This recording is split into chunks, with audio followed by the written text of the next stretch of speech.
Everybody, thank you so much and welcome. Welcome to the educational happy hour of NARI Silicon Valley. I hope everyone for this happy hour has their favorite beverage. If not, go grab it real quick because it's meant to be fun.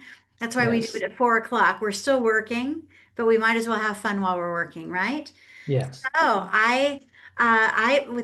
without further ado, let's just turn it over to Ajay and let him work his magic and tell us all about AI and compliance. Jennifer, is this all we have, or are we expecting more to roll in as we go? You know what? People typically roll in when they can, but I'll tell you, this is already one of the more attended classes. So you're already ahead of the curve. So you're doing good. Okay. Okay.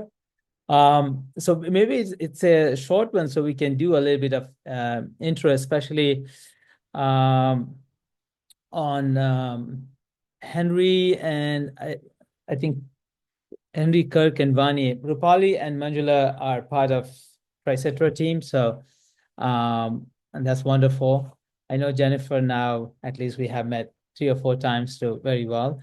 So let me start with myself.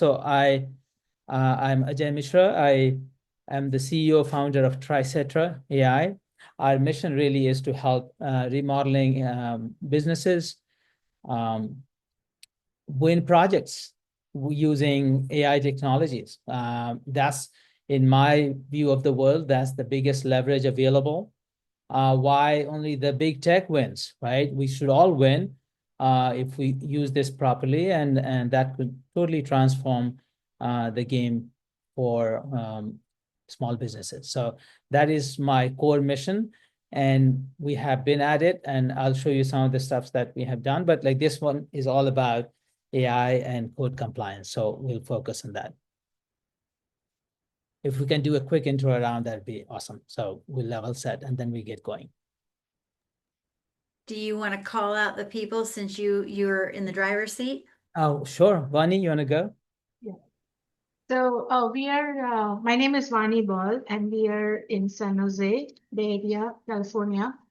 And we are a design build. So we design mostly residential projects for families, and then we build it for them.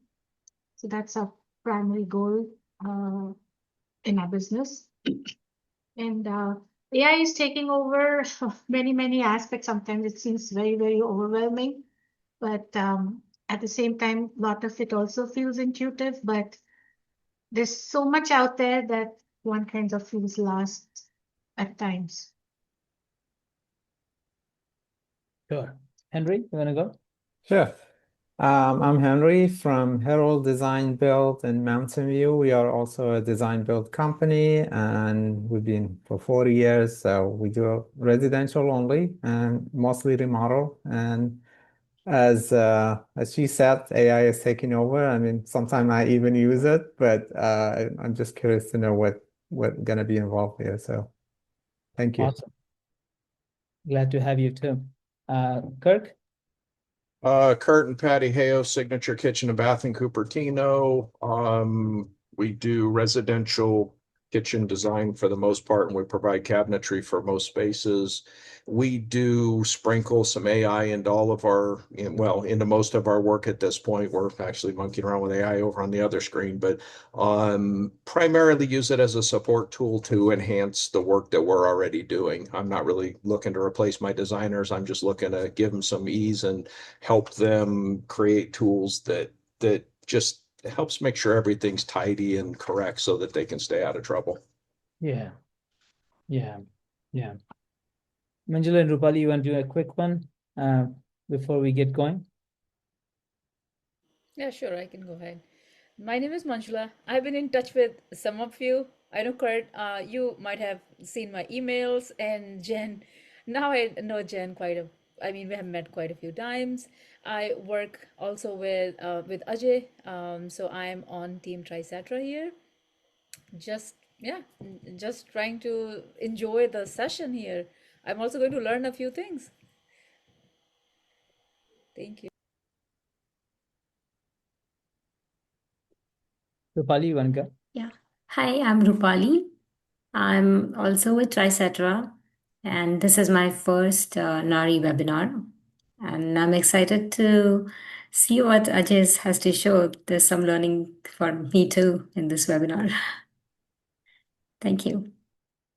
Beautiful. Thank you to have you too, everybody. So beautiful. So let's do it this way. I'm going to share a link. I could prepare a few slides in PPT, but since it is about AI, the HTML that comes out of purely asking AI to prepare this, and it just does it now. One of the advantages that you have with these tools are customization, personalization, something that would have been very hard to do even for tech-oriented folks like us. It has really become easier. The bar has gone down of daily stuff. So let me share this HTML link, and that will be my collateral, the presentation slide. So here is the link.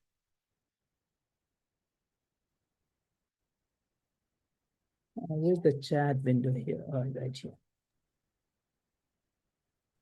Yeah, the chat's always fun to search for, right? I know. It's in everyone. I do not. Do I have to share the? Oh, hold on. No, if you go to chat, I think there Yeah, I are know. different tabs. Like Here. yeah. So There we go.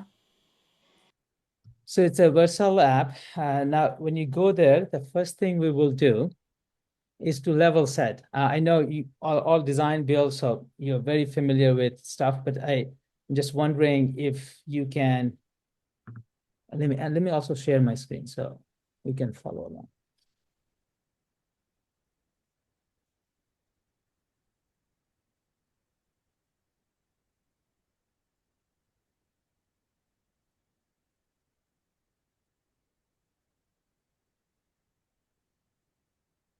Okay.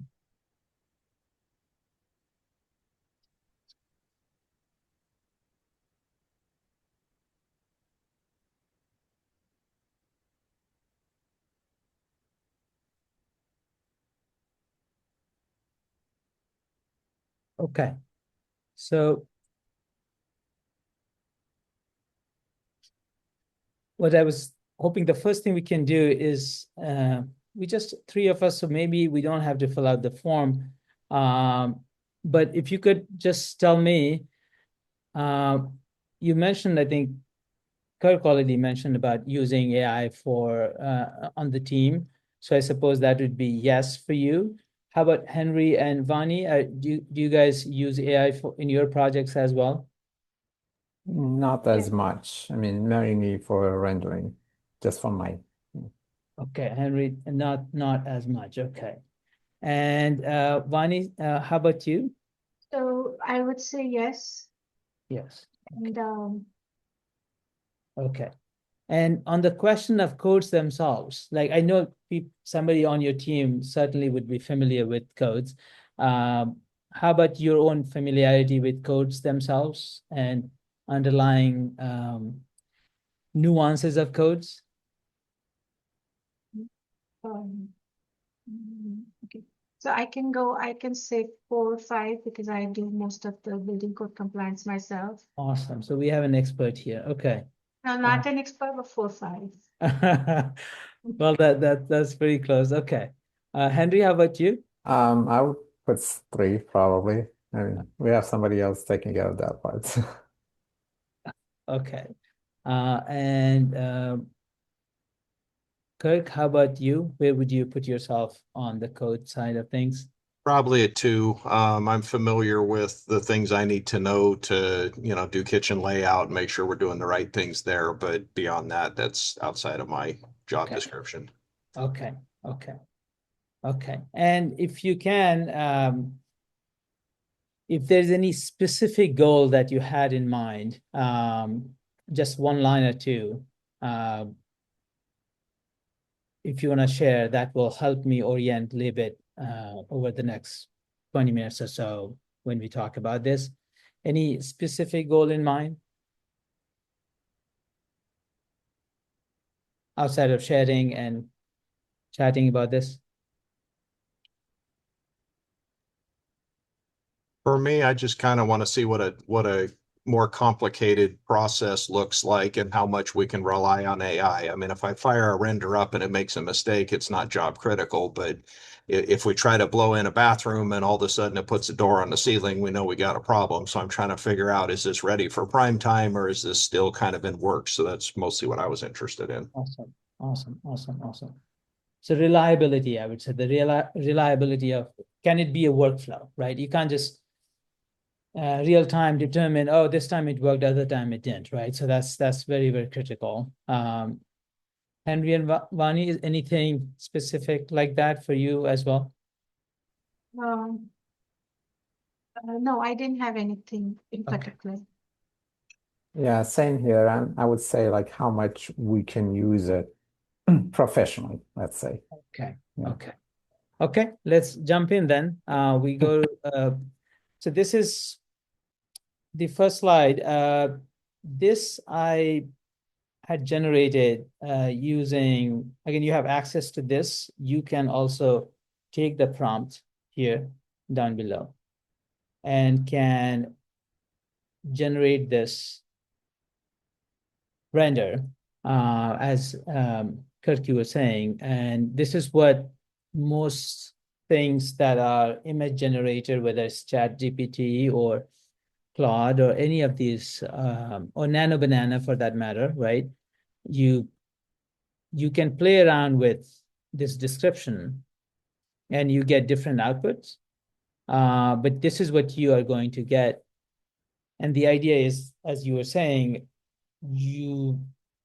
it looks amazing, but you don't know what you're looking at. And you can't pitch this as inspiration is okay, but it is, the gaps are clear. So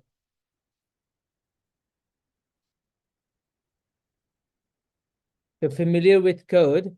One thing, I'm on the other hand, I have learned all of this firsthand. So over, I would say, a year or so, we have been very aggressive about learning all the history of code. I came to realize the code came from insurance industry. While it seems like the government is enforcing it, it was insurance industry in early 20th century, when there's so much fire happening in Chicago and all these places, they had to come up with regulations because they're paying up for these fires all the time. And initial regulations were like, just arrange the space properly. And that was just, which is what is called model code. It's a recommendation. No one is enforced unless the jurisdiction, which is what enforcement is, takes that code and makes it real. Essentially says this specific code means this for us. And that's what the code is all about, which over time has evolved. And now all 3-story or below, as you would know, has ICC codes.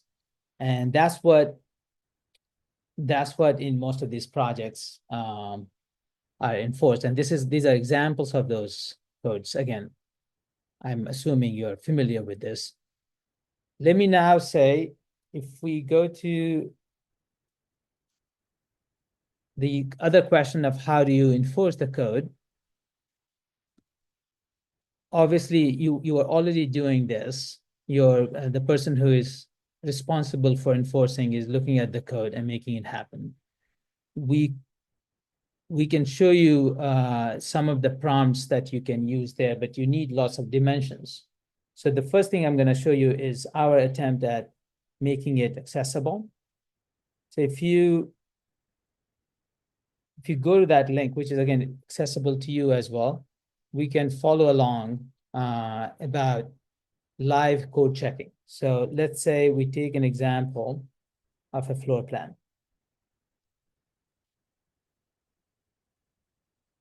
And we try to recreate the same floor plan that we saw there.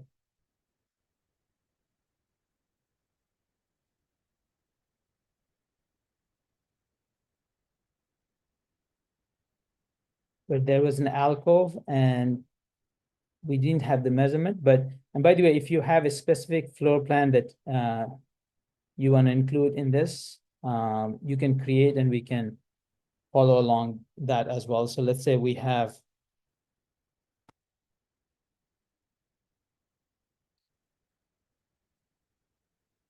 so we go and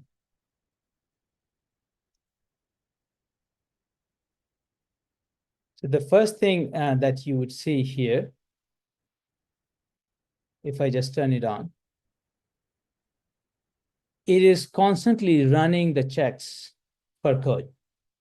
So what happens is all of that information that you see is being fed to an AI system that has ingested all of the building codes nationally in any jurisdiction. I can show you an example of this. So if I say we have, let's put a,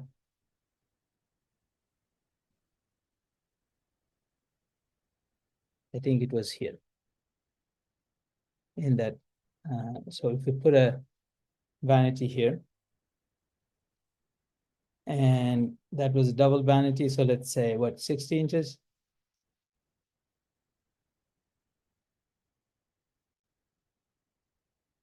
Okay. And if we put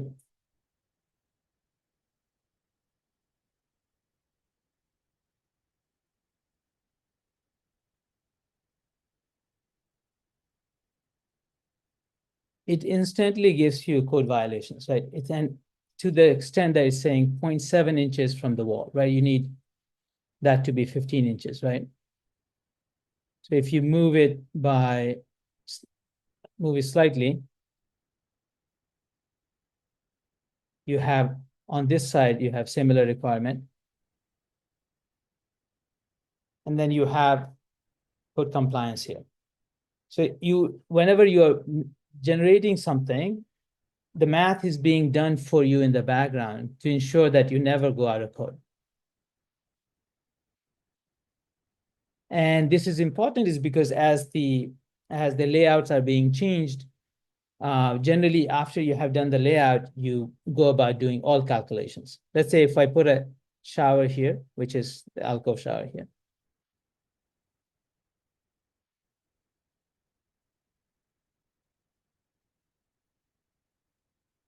You see this? This is the 21-inch clearance that needs to be there in front of the water closet. Now, another cool thing to note here is that it is site location based, right? So again, this is data is available. It's a public data where what location has what kind of code. And you can, if this is at a different city, so this is San Jose, but if it is, say, Palo Alto,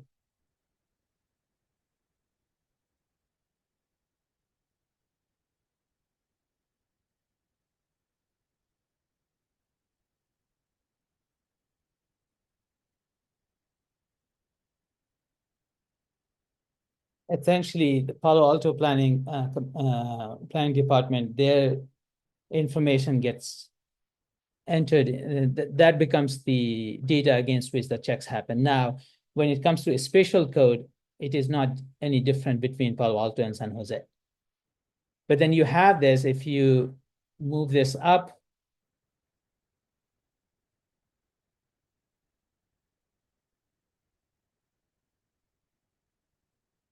now you have the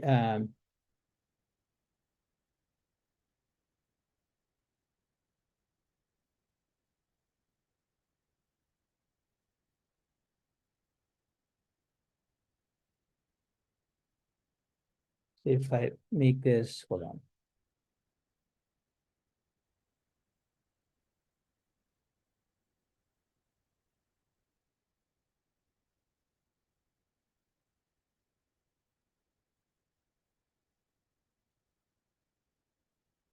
And so essentially what, and then we can put a bathtub here.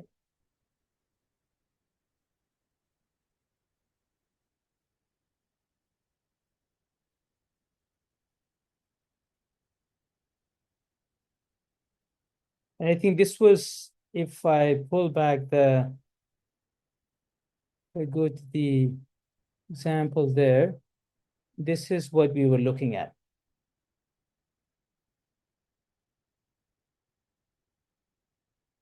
Something similar to that. Oh, there's a window there too. So if we go back and place a window.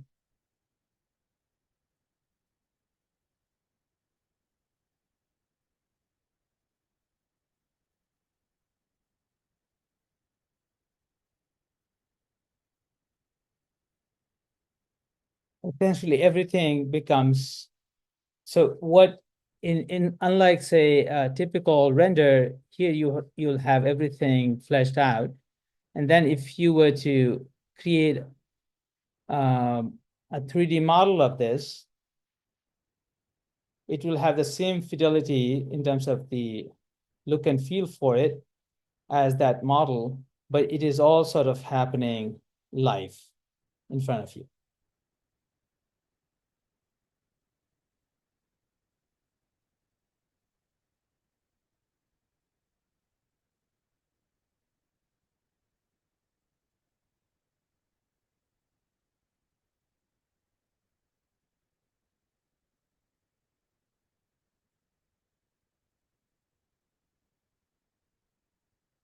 So the synthesis of the model happens in the browser. So there is no real computation outside of this. So it is all in your machine.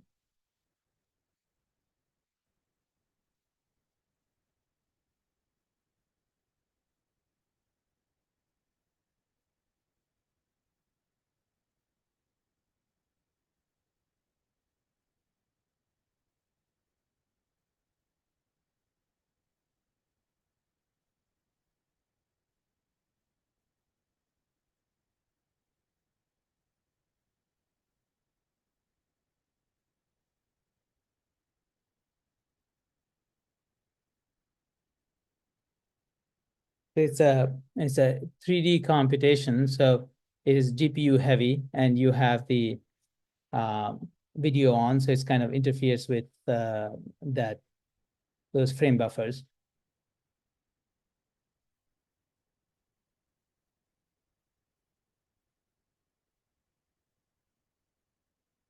But again, here you have it.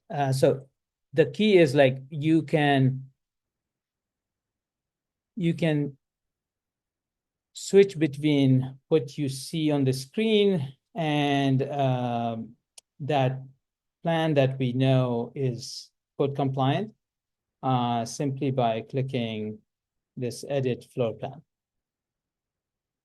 So I'll just pause here and let me just ask you, is there any question around how the enforcement happens? What's the logic for it? Where is the data coming from? Any other any relevant questions on this?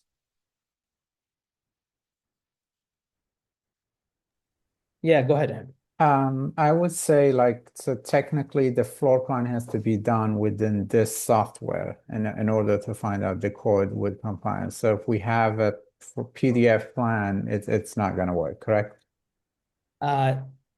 So we actually have a PDF reader. It is not in production, where you can just dump the PDF reader, the screenshot of your floor plan, and it will convert this into these editable native format.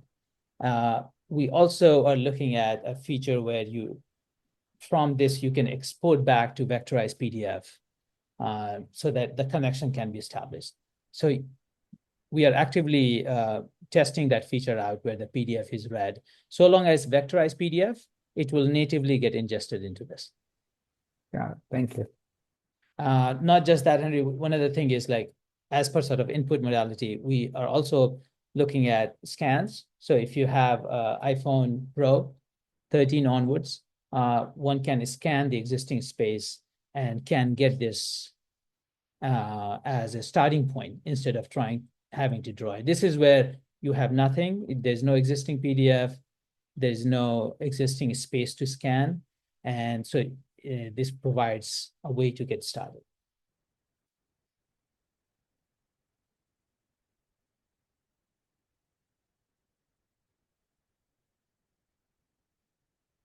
We can show you for kitchen as well. Now in kitchen, spatial, we were very surprised when we were enforcing, when we had the kitchen code checker, that kitchen does not have a bunch of spatial constraints like bathroom has.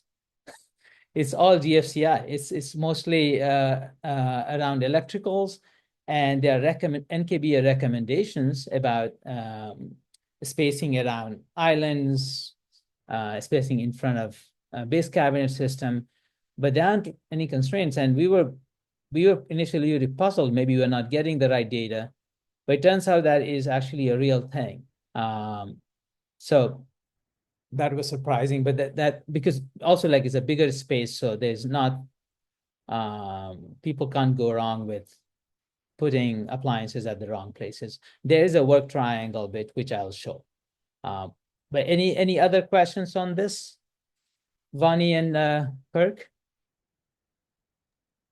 No, I think you've pretty much covered it. I think, you know, just for the interoperability, I think was already addressed by, you know, how are we going to get the drawings in here? Because it's, you know, unlikely somebody's going to create a set of drawings, which they actually need for in the field and everything else, or for the city, and then turn around and create this too. So you need that interoperability. And I would say the only other challenge you might run into is being able to, because designers want to use what designers want to use, and getting the 3D models available so that they can make it look, because that is their art and their craft. So getting it to look how they want it to look. So just because you guys like this oval bathtub doesn't mean that's what they're going to want. So I think your next interesting piece is either how are you going to get all the models in from everybody, or how do you use a third-party intermediary like SketchUp or something else, so you can bring in a third-party mechanism in to be able to retain the creativity of the design team. I think those are the only two things you got to worry about. That's a good point. It's all synthesized in programmatically. So our hope, our plan on this is to complement the effort a little bit, not to. This is think of this, Kirk, as a means to instantly get everything and complement the design effort. So not, as you say, not to replace designer, because they do far more detailed stuff, but this is like when you are there and instantly want to have something happening, so the designers can do the magic. We're sort of looking at this as to cover that base, initial conversations back and forth. But a great point about sort of variations on this. The one thing I would say, like, this is also not static, so one can go from, so there we have configuration on these things. So like here also you could, although new angular would not work in this space, but one can have those variations that people want to have. So this can be, so if you select this shower head, it can be moved to a new location. The key aspects that sort of give enough variations to make the sale, but once the sale is done, then obviously the designer would do the magic. Bonnie, any questions on this? No, I was actually doing something similar on the site to understand. No, it works very well. Question. The Yeah. only question I may have, because there's still at the preliminary level on this, but can you make like as complex, and we can do like a full house in this So good point. We right now, level? yeah, we have kitchen and bathroom separately, but Okay. once you start to use the scan, because drawing, as Henry and Kirk were pointing out, that drawing, that's the big thing, would be very difficult. So the idea is, when you scan, yes, you can do multiple spaces as one scan sweep, and it will just come up here. The editability gives you ways to change stuff. So like what you're seeing here, we have made it such that the changes are all consistent. So it doesn't feel like it's naturally glued to the surfaces. So if there's another room next to it and you move this wall, it will adjust accordingly. So yes, the whole house will come from either your PDF or you use our scan application and can get the whole house scanned. Thank you. Okay. Oh, by the way, one thing that I would show. Let me show this. This is relevant to. So if we let's go back to. Something as a feature while you're doing that, what would be kind of cool when you drop that shower in there, you had to monkey with it an awful lot for it to fit into the hole. And since you programmatically already know what all those answers are, it'd be Yeah. really cool to be able to drop that shower and have it auto size to the spec. I mean, you'd want that choice, but it should be able to expand to the size of the walls without you monkeying with it. I There you think go. this guy is supposed to do it, but for some, oh, there you go. Okay, cool. There you go. Yeah, we have designed it to be sticky to the walls. Yeah, so it just snaps to it. And every part of it is like that. So if you select shower door and you move it,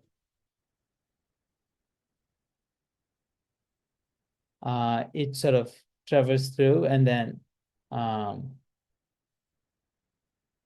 it can swing also different ways.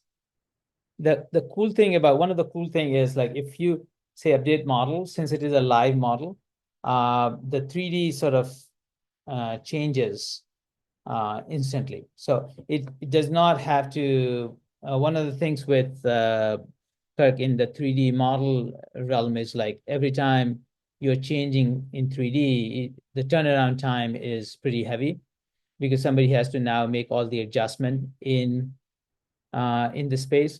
Here it is all programmatic. So any change in the space, the program takes over and does it for you. It recomputes all the dimensions, the surfaces are recomputed, and then you just sit back and let it do its magic. That's one of the biggest thing about AI, I would say, is what you want get done gets done reliably, and you don't have to ever worry about people getting tired, right? Or the turnaround time being like a couple days, right? So all of the changes we made to the sinks, corner, toilet, all of that just happened. Okay. Oh, one other thing I would say here is like, if you go here and, oh, this is also pretty relevant. Now, this is where the predictability part of we were talking about initially. Now, if we were to change something in terms of the style, right? There's so many surfaces with so many different ratios, and this is all in metric scale. So if you were to choose a different style, let's choose, and it's all customizable. So if we were to choose this style, all it takes, the advantage of being programmatic is it knows exactly where everything has to go. So something that would take at least hours of work to changing material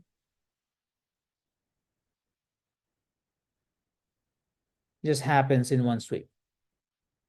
And this is just, and it maintains the visual fidelity of the original design.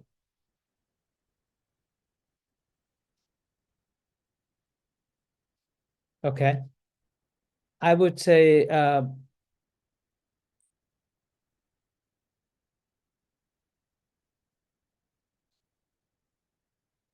okay.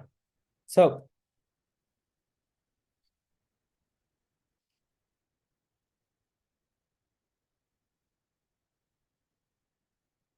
the main advantage of having an interface where you have a traditional control but you have the AI after all is about automation. So it gives you the power of full automation, but it lets you control that process anytime you want. And that's what you would like to have. When you were saying about how would you include anything in the workflow, if you don't know where the knobs are, it can become gnarly, right? You don't know how and when something has to change.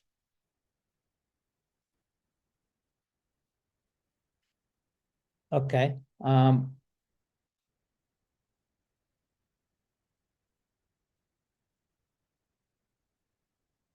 If I could show you the kitchen, but that's the same process. Any Oh, by the way, you can try it too.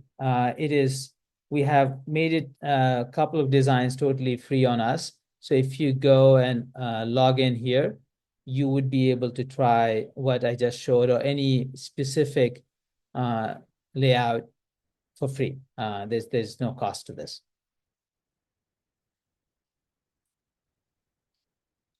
So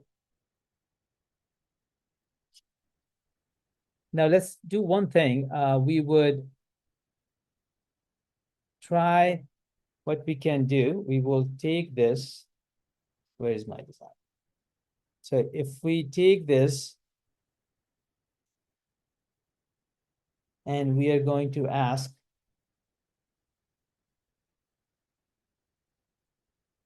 ChatGPT for code check on this, right? So there is actually a program that they suggest. So this is not any way trying to trick them into something. This is what they suggest you provide. So if we take a screenshot of this,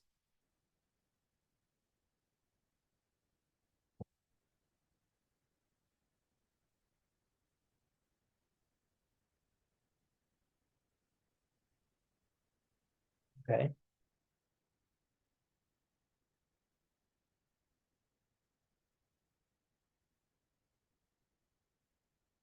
Does Zoom not allow a screenshot, or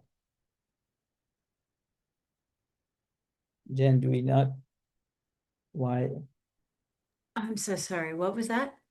Like, does it? Oh, yeah, I can. I thought like Zoom does not allow screenshots. Okay. Yeah. Okay, so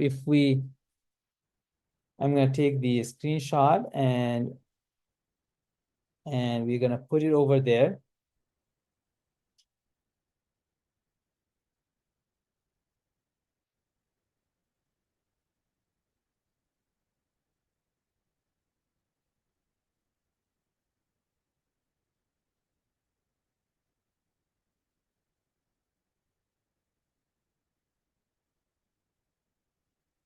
Let me go to the session where I had created this. So if I can go here and say,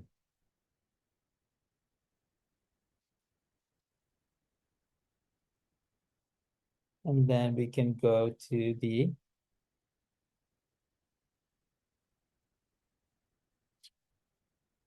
so this is the, if you were to use this tool for code compliance, so room dimension was,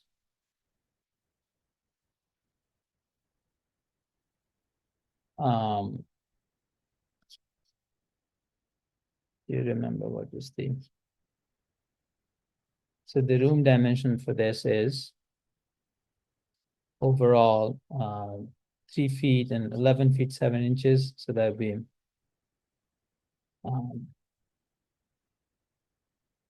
around 140, correct? And then width is 4, 6, 10, 6. So 120 and 126. 126. Ceiling is 96 inches. Tile, so you got to fill that out. If you do not provide, so I have actually done extensive work with them. if you do not provide the dimensions, they would not be able to do anything about the code. So you got to fill that out. If you want to see if I just give it to them.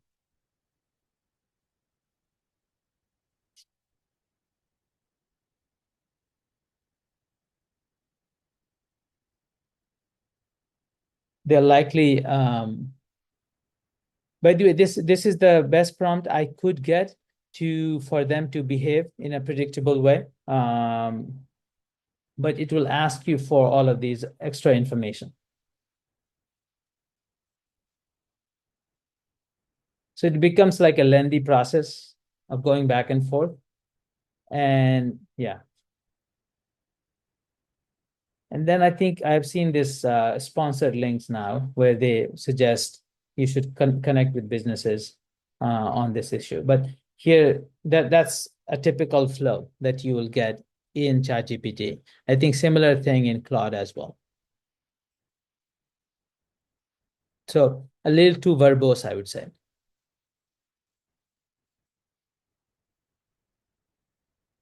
Okay.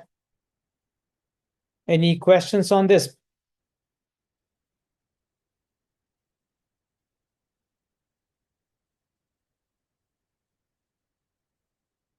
Okay.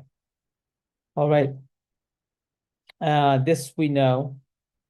Let me just move on to the last slide. That's all I really have.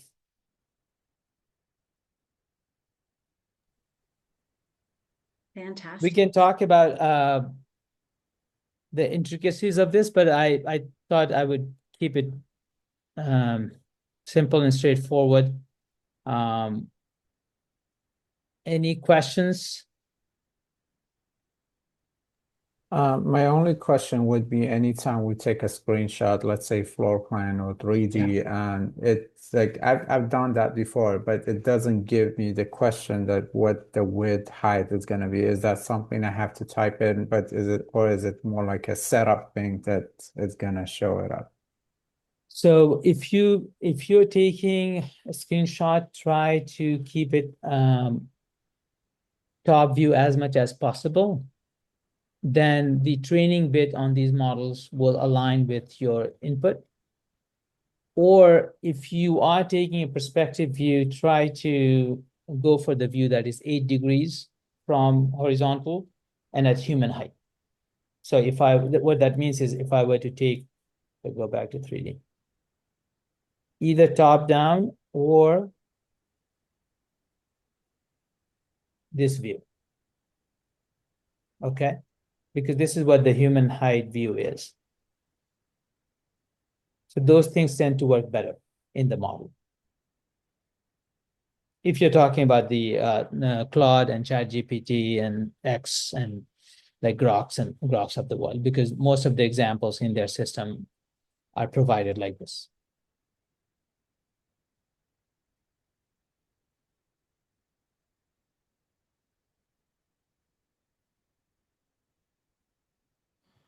Henry, is that your question, or you were asking like if the PDF if you provide PDF as an input, do you still need to fill out the like elevation dimensions numbers? Yeah, that was technically my question. Like if we not specifically a floor plan with dimension, but if you have like a 3D render or something that you want to make it look like per code, then like it you have to fill that number. So but generally it doesn't ask me that. So yeah, I mean there's a question for our program, which is about you only provide the input and all of these numerals will come through. So long as it's a top view. There's an answer about the existing AI models. So my answer was for their AI models that what we have seen empirically, I do not know, I don't have inside information of how they have done things. But so my answer was pertinent to that. Ours is so long as it's a vectorized PDF coming from your AutoCAD flow or any of the existing flow, you don't have to do anything. Just put it in the system, it will figure out all of the things for you. and then you can do any kind of adjustment to the system. Thank you.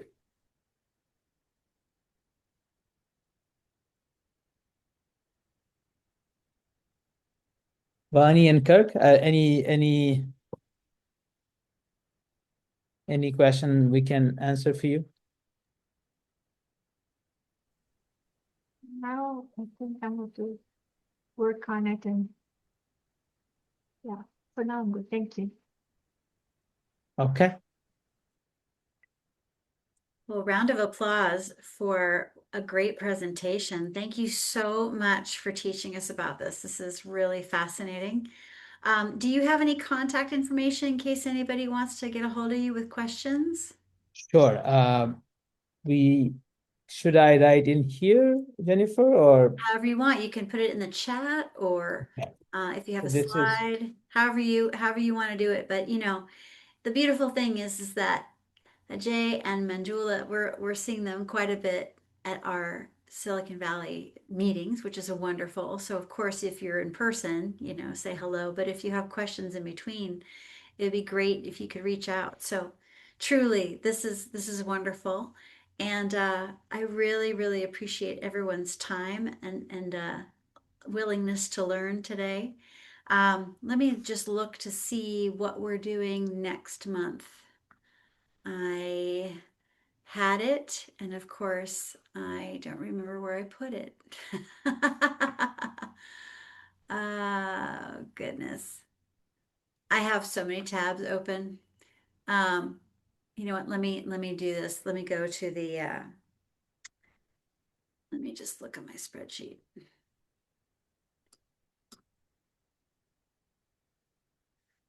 Okay. The next training that we have will be July, and that will be July 22nd. And it's going to be Mark Wagner of Irwin Construction. His class is going to be Profitable Project Management, how to deliver quality work without losing your sanity or your margin. So I hope you guys will show up for that. But again, truly, thank you so much. That was great. And we'll thank see you. you guys